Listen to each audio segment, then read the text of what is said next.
Hello વિદ્યાર્થી મિત્રો, તમારા માટે તારીખ 15/2025નો એકમ કસોટીનું મોસ્ટ આઈએમપી પ્રશ્નપત્ર લઈને આવી ગયા છે, જેનો વિષય રહેશે સામાજિક વિજ્ઞાન, જેના કુલ ગુણ રહેશે 25 અને સમય રહેશે 1 કલાકનો. આ સંપૂર્ણ પ્રશ્નપત્રને આપણે સોલ્યુશન સાથે જોવાના છીએ, તો વિડીયોમાં એન્ડ સુધી જોડાયેલા રહે. તો ચાલો માળખા તરફ આગળ વધીએ. જેમાંનો પ્રશ્ન 1 છે, યોગ્ય વિકલ્પ પસંદ કરીને જવાબ આપો. જેના કુલ ગુણ રહેશે 5. જેમાંનો પ્રશ્ન 2 છે, ખાલી જગ્યા પૂરો. જેના કુલ ગુણ રહેશે 5. જેના પ્રશ્ન 3 છે, નીચેના વિધાનો ખરા છે કે ખોટા તે જણાવો. જેના કુલ ગુણ રહેશે 5. પ્રશ્ન 4 છે, નીચેના પ્રશ્નના ઉત્તર એક એક વાક્યમાં લખો. જેના કુલ ગુણ રહેશે 4. જેમાંનો પ્રશ્ન 5 છે, નીચેના પ્રશ્નના ઉત્તર 2-3 વાક્યોમાં લખો. જેના કુલ ગુણ રહેશે 6. વિદ્યાર્થી મિત્રો, હવે આપણે સોલ્યુશન તરફ આગળ વધી રહ્યા છીએ. જો તમારા સોલ્યુશનની સંપૂર્ણ પીડીએફ જોઈતી હોય તો આજે જ પ્લે સ્ટોર પરથી આપણું application youth education app download કરો. તો ચાલો હવે સોલ્યુશન તરફ આગળ વધીએ. તો અહીંથી આપણું સોલ્યુશન સ્ટાર્ટ થાય છે. જેમાંનો પ્રશ્ન 1 છે, યોગ્ય વિકલ્પ પસંદ કરીને જવાબ આપો. જેના કુલ ગુણ રહેશે 5. જેમાંનો પ્રશ્ન 1 છે, ભારતની સંસ્કૃતિનું જતન કરનાર સમૂહને કઈ સંસ્કૃતિનું જતન કરેલ નથી? એ ઋષિ સંસ્કૃતિ, બી કૃષિ સંસ્કૃતિ, સી નગર સંસ્કૃતિ કે ડી વન સંસ્કૃતિ. જવાબ છે સી નગર સંસ્કૃતિનું. પ્રશ્ન 2 છે, સમાજમાં પ્રવર્તતા ભેદભાવની અસર લાંબા ગાળે કોની ઉપર પડે છે? એ રાજ્ય વ્યવસ્થા ઉપર, બી અર્થવ્યવસ્થા ઉપર, સી શિક્ષણ વ્યવસ્થા ઉપર કે ડી સમાજ વ્યવસ્થા ઉપર. જવાબ છે ડી સમાજ વ્યવસ્થા ઉપર. પ્રશ્ન 3 છે, નીચે આપેલા ચિત્ર કઈ વિચરતી અને વિમુક્ત જાતિના વ્યવસ્થાપનનું દર્શન કરાવે છે? એ વણઝારા જાતિના વ્યવસ્થાપનનું, બી બહુરૂપી જાતિના વ્યવસ્થાપનનું, સી કાંગાસીય જાતિનું વ્યવસ્થાપનનું કે ડી રાવળિયા જાતિના વ્યવસ્થાપનનું. જવાબ છે એ વણઝારા જાતિના વ્યવસ્થાપનનું. પ્રશ્ન 4 છે, માનવી કેવું વિચારશીલ પ્રાણી છે? એ આધ્યાત્મિક, બી નૈતિક, સી સામાજિક કે ડી ધાર્મિક. જવાબ છે સી સામાજિક. પ્રશ્ન 5 છે, નીચેનામાંથી કઈ આપત્તિ કુદરતી આપત્તિ છે? એ દુષ્કાળ, બી હુલ્લડ, સી બોમ્બ વિસ્ફોટ કે ડી આગ. જવાબ છે એ દુષ્કાળ. પ્રશ્ન 2 છે, ખાલી જગ્યાઓ પૂરો. જેના કુલ ગુણ રહેશે 5. જેવાનો પ્રશ્ન છે, મિત્રોને શુભેચ્છા આપવા ખાલી જગ્યા કાર્ડનો ઉપયોગ થાય છે. જેના જવાબ છે ગ્રીટિંગ. પ્રશ્ન 7 છે, ભક્તિ અને સૂફી આંદોલનને ખાલી જગ્યા સાંસ્કૃતિક સમન્વયને જન્મ આપ્યો. જેનો જવાબ છે હિન્દુ અને મુસ્લિમ. પ્રશ્ન 8 છે, જનજાતિના સભ્યો ખાલી જગ્યા પ્રથાથી એકબીજા સાથે જોડાયેલા છે. જેનો જવાબ છે કબીલા પ્રથા. પ્રશ્ન 9 છે, જાતિગત ભિન્નતાઓની અસર મોટે ભાગે ખાલી જગ્યામાં જોવા મળે છે. જેનો જવાબ છે ગામડા. પ્રશ્ન 10 છે, ભારત વૈવિધ્યપૂર્ણ ખાલી જગ્યા વારસો ધરાવે છે. તેનો જવાબ છે સાંસ્કૃતિક. પ્રશ્ન 3 છે, નીચેના વિધાનો ખરા છે કે ખોટા તે જણાવો. જેના કુલ ગુણ રહેશે 5. જેમાંનો પ્રશ્ન 11 છે, આપત્તિ શબ્દ કાને પડતા મનમાં આનંદનો ભાવ જાગે છે. જેનો જવાબ છે ખોટું.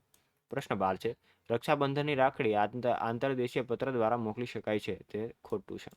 પ્રશ્ન 13, ભક્તિ અને સૂફી આંદોલને હિન્દુ મુસ્લિમ રાજકીય સમન્વયને જન્મ આપ્યો. જે ખોટું છે.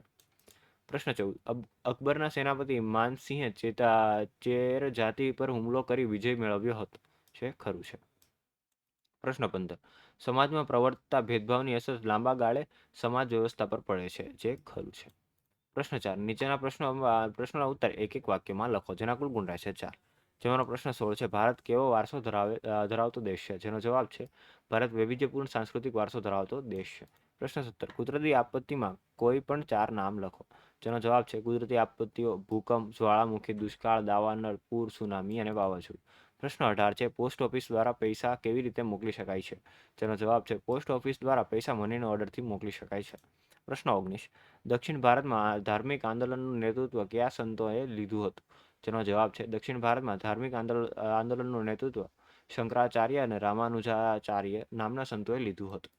પ્રશ્ન 5, નીચેના પ્રશ્નના ઉત્તર 2-3 વાક્યમાં લખો. જેના કુલ ગુણ રહેશે 6. જેમાં પ્રશ્ન 20 છે, જનજાતિના લોકોનું જીવન સામૂહિક સ્વરૂપનું હતું એમ શાથી કહી શકાય? જેનો જવાબ છે જનજાતિના લોકો જમીન અને જમીન પેદાશો પર સંયુક્ત રીતે નિયંત્રણ રાખતા અને પોતાના બનાવેલા નિયમો પ્રમાણે બધા કુટુંબોમાં તેને વહેંચણી કરતા. આ પરથી કહી શકાય કે જનજાતિના લોકોનું જીવન સામૂહિક સ્વરૂપનું હતું. પ્રશ્ન 21, કયા કયા કામમાં મહિલાઓ આજે પણ ઓછી જોવા મળે છે?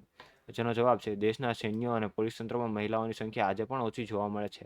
આ ઉપરાંત રાજ્યની વિધાનસભાઓમાં, સંસદ, પંચાયતી સંસ્થાઓના કામ કરતા વરિષ્ઠ અધિકારીઓમાં, ખાનગી અને જાહેર ક્ષેત્રોના કામ કરતા મેનેજરો તથા વ્યાવસાયિક અને ટેકનિકલ ક્ષેત્રે કામ કરતા કર્મચારીઓમાં પણ મહિલાઓની સંખ્યા આજે પણ ઓછી જોવા મળે છે. પ્રશ્ન 22, અંગ્રેજ સરકારે ક્રિમિનલ ટ્રાઇબ્સ એક્ટ 1871માં શા માટે બનાવ્યો? આ કાયદા અંતર્ગત અંગ્રેજ સરકારે શું કર્યું?